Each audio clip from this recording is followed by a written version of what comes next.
So এটি হচ্ছে BN56 রেডমির ফোনের BN56 এর ব্যাটারি আইনক্স কোম্পানি, দেখতে পাচ্ছি আইনক্স পলিমার ব্যাটারি, সেই কোম্পানির। সচরাচর আমি হচ্ছে ওয়ালটা কোম্পানির ব্যাটারি ইউজ করি, যেটা মার্কেটের বেটার, মানে সবথেকে ভালো। কিন্তু আইনক্সের এখনও পর্যন্ত ইউজ করিনি, কিন্তু এমার্জেন্সির জন্য আমাকে একটা দোকানদার এটা দিয়ে গেছে। সো এটা আমি খুলে দেখাবো এবং আপনারা কিন্তু রিভিউ দিবেন যে আপনারা কোন কোন দোকানদার আইনক্স কোম্পানির ব্যাটারি ইউজ করেন এবং ব্যাটারিটা আইনক্স কোম্পানির ভালো না খারাপ সেটাও একটু আমাকে কিন্তু জানাতে হবে। যাই হোক, আমি এটা এখন খুলে দেখবো যে ব্যাটারি কিন্তু এই যে আমার ব্যাটারিটা পড়েছে প্রায় 550 থেকে 600 টাকা দাম পড়েছে। আমি পুরো অ্যাকচুয়ালি রেট বলবো না। সো যাই হোক না কেন, 600 থেকে 550 টাকার মতো দাম পড়েছে ব্যাটারিটা কিনা।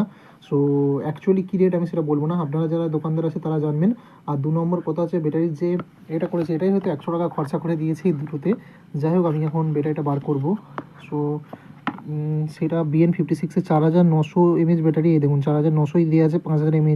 যাই হোক, ব্যাটারি কোয়ালিটিটা কিন্তু দেখে মনে হচ্ছে খুবই ভালো করেছে। এবার আইনক্স কোম্পানি ব্যাটারি আমি তো সচরাচর এখন ইউজ করিনি। আপনারা যারা দোকানদার আছেন ভিডিওটি দেখছেন, আইনক্স কোম্পানির ব্যাটারি কি ভালো না খারাপ সেটা একটু আমাকে জানালে ভালো হয়। সো মেসেজ করতে ভুলবেন না, আইনক্স কোম্পানির ব্যাটারি অ্যাকচুয়ালি কি আদৌ কি ভালো না খারাপ। যাই হোক, আমি এই ব্যাটারিটা এখন ইউজ করবো, কাস্টমারকে দিয়ে আমি দেখবো 6 মাসের মধ্যে এটা ফেরত আসে কিনা। যদি আসে তাও ভিডিও করবো। সো যদি কেউ আইনক্স কোম্পানির ব্যাটারি ইউজ করেন আমাকে একটু মেসেজ করবেন যে ভালো না খারাপ সেটা একটু জানাবেন।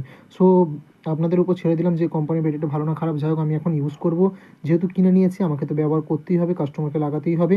সো যাই হোক, আমি বলে দিলাম অ্যাকচুয়ালি প্রাইস কি সেটাও আমি বললাম না আপনাদেরকে, কারণ এটা আমার ব্যক্তিগত থেকে গেল। যাই হোক, এই ব্যাটারিটা আমি কাস্টমারের কাছ থেকে 800 টাকা নেবো, মিনিমাম 600 থেকে 550 টাকা কেনা পড়ে এরকম ব্যাটারিগুলো। সো আপনারা কত টাকা দিয়ে কিনেন এবং ব্যাটারিটা অ্যাকচুয়ালি আইনক্স কোম্পানি ভালো কিনা একটু জানাবেন কমেন্ট করে আমাকে।